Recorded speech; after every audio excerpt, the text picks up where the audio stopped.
So this is starting. Some of this compensation will begin to flow fairly soon. So there's interim payments, £210,000 will be paid within 90 days. That's the final scheme becoming operational for various people, not just those actually infected, but those who have living infected beneficiaries, those registered with existing infected blood support schemes, and those who register while the final scheme is set up. And we remember, of course, that 30,000 people were infected by hepatitis and HIV while receiving NHS treatment in the 1970s, right up to the 80s and 90s. 3,000 people have since died, and just one of them is Graham Dodd, who died in 1993. We've been talking over the last couple of days. I spoke on my Sunday show and indeed yesterday here on Talk Drive to Jeff Dodd, who is Graham's brother. And I just want to check in with Jeff again now.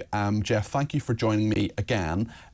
What I've done, you very kindly sent me that lovely picture of Graham, and I've just retweeted it again from my Twitter at Peter Cardwell. Just sent it out again, just to remember. Just even because people hear, you know, the figures, they hear 3,000, 30,000, and it's sometimes hard to put a human face on it. But that's what you're helping us do over the last couple of days, just talking about your brother. We're going to talk to Nigel Hamilton in a second, who's an infected blood victim. But I want to talk to you first, Jeff. What have you thought about what you've heard about the compensation scheme today from John Glen, from the government?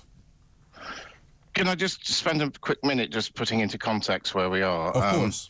My father's 93, my mother is 90 now. My father is seriously ill and probably only has a few days left to live. My mother is his carer. He's now oblivious to what is happening, and my mum is focused on being his carer. And they've waited over 40 years now for justice. They've been lucky enough to see myself get married to a wonderful wife and have two amazing girls who are both married. And they've also seen a great granddaughter born. But that will never take away the pain and the heartache caused by this scandal. I'm not looking for sympathy. I've missed my brother every single day. I miss his sense of humour, his positivity, his courage, his love of football and music, and mainly just having a brother. My girls have also missed out on so much.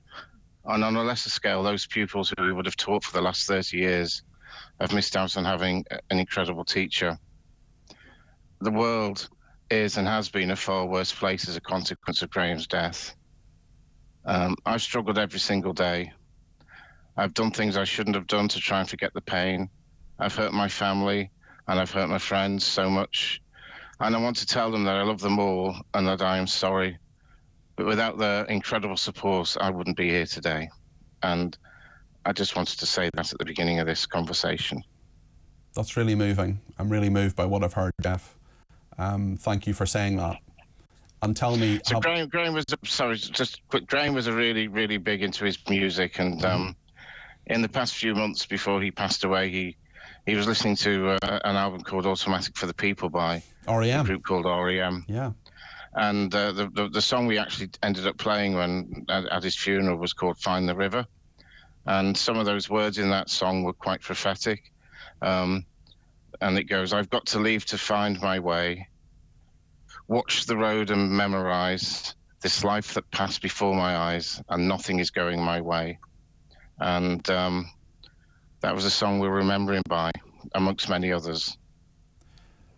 Have the last couple of days been helpful for you in any way, Jeff? You're dealing with a lot at the moment with your father so unwell, but hearing that report from Sir Brian Langstaff, hearing the vindication that you and so many others have been saying this for literally decades, and finally someone is listening, and finally the government is going to give you some of the compensation that you so richly deserve.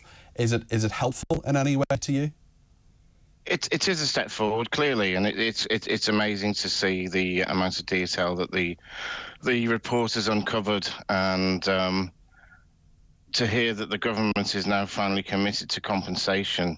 I do sound like a bit of a broken record, but the thing that I've not heard anything about is accountability. You know, I went on the government website this morning and I looked at the description of what a civil servant is.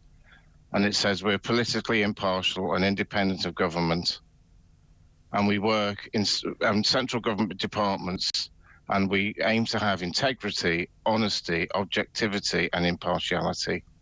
And then also there's a Hippocratic oath from doctors about using my power to help the sick to the best of my ability and judgment. So I just despair about where we will be, or how we can get to any sort of accountability. We've got previous government ministers like Lord Clark, who continues to receive his daily expenses for attending the Lords. Do you think he should lose his peerage, Jeff? Definitely. We've got John Major, who keeps interfering with the democratic process on any topic that he wants. And now we've got Tony Blair, who's advising Keir Starmer on how to win the next election. And I just think, God help us all, we're going to hell in a handcart.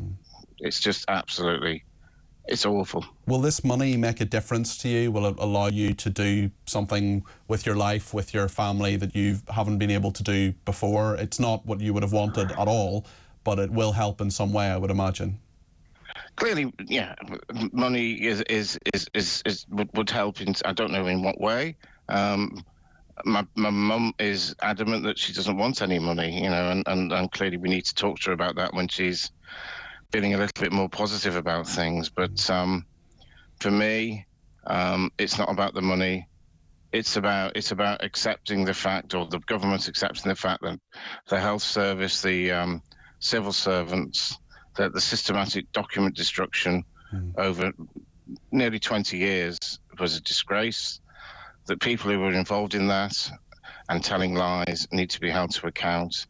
And for me, yes, obviously compensation is a positive thing, but the only time I feel closure, and it may never happen, will be when people are held to account. Yeah.